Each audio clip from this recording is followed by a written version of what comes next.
So hello guys, myself Pawan Singh Bhadoria and today we are going to solve our second internal test question number 4. हम देखने वाले हैं comparison between iterative method and direct method for solving system of simultaneous equations. So हमारे पास दो method होती है simultaneous equation को सॉल्व करने के लिए। एक होती है इटरेटिव मेथड और दूसरी होती है डायरेक्ट मेथड। सबसे पहले हम देखते हैं इटरेटिव मेथड में क्या होता है। सो जो इटरेटिव मेथड होती है हमारी, इसमें हम इटरेशंस परफॉर्म करते हैं और हमारे फाइनल आउटपुट तक पहुँचने की कोशिश करते हैं। इसमें हमको जो आउटपुट मिलता है वो अप्रॉक्सीमेटेड वैल्यू होती है, ना कि करेक्ट वैल्यू होती है। तो यहाँ पर मैंने डेफिनेशन लिखी है, एक बार इसको पढ़ते हैं। Iterative methods are numerical techniques for solving system of linear equations by repeatedly refining an initial guess to approach the exact solution.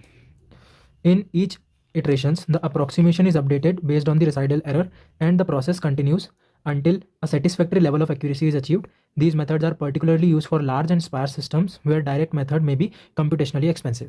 So यही लिखा है कि हम इटरेटिव मेथड जो होती है उसमें हम इनिशियल गैस लेते हैं और उस इनिशियल गैस पे हम कुछ इटरेशंस परफॉर्म करते हैं और वो हम तब तक करते हैं जब तक कि हमको एक particular satisfactory level of accuracy ना मिल जाए, तब तक हम उस पर इटरेशन परफॉर्म करते हैं।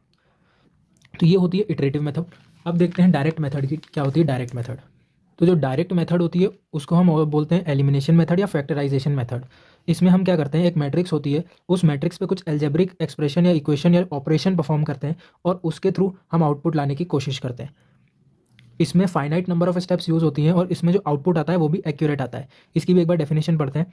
Direct method also known as elimination और factorisation method, these are numerical techniques for solving system of linear equation by transforming the system into a simpler equivalent form through a series of algebraic equation or operation.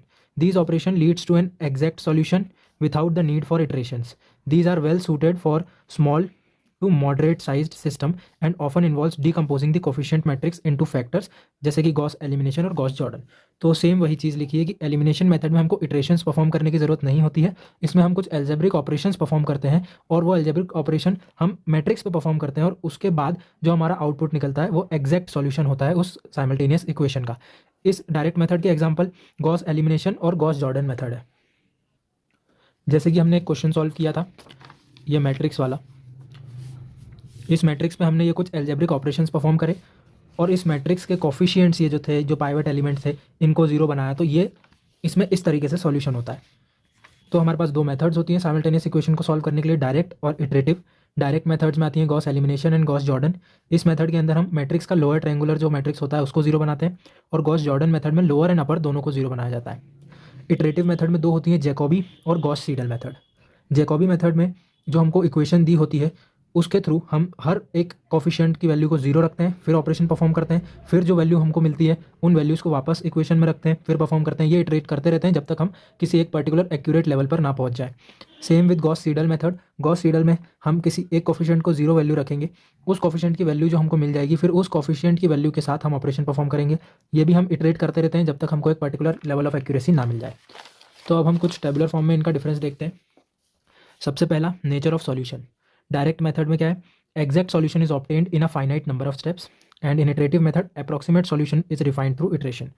इसमें exact solution मिलता है finite number of steps में और इसमें approximate solution मिलता है through iterations।